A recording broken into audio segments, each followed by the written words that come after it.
Selamat siang rekan-rekan Tribuners, kembali lagi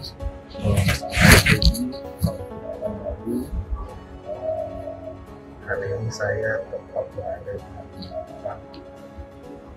kantor Bupati Kepulauan Meranti.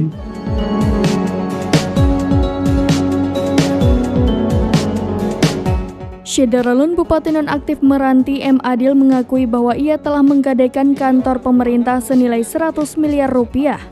Dalam pengakuannya, uang pinjaman itu digunakan untuk pembangunan infrastruktur jalan di Meranti. Secara terpisah, pelaksana tugas Bupati Kepulauan Meranti, Asmar, membenarkan kantor Pemkab Meranti telah digadaikan oleh Adil.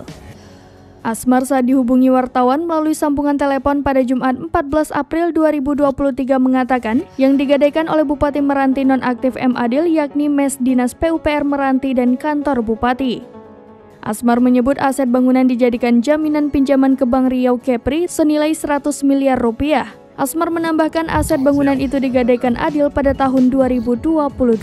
Namun dari 100 miliar rupiah pinjaman yang diajukan, baru 59% yang dicairkan oleh pihak bank. Asmar membenarkan uang pinjaman itu digunakan untuk pembangunan infrastruktur jalan di Meranti. Setelah dikonfirmasi kepada pihak bank, Asmar mengatakan angsuran hutang yang dibayar baru 12 miliar rupiah. Akibat aset kantor Bupati yang digadaikan Adil, Pemkab Meranti harus membayar cicilan 3,4 miliar rupiah per bulan. Ini iblis atau setan? Apa perlu Meranti ngangkat senjata? Bahas patah dua patah kata.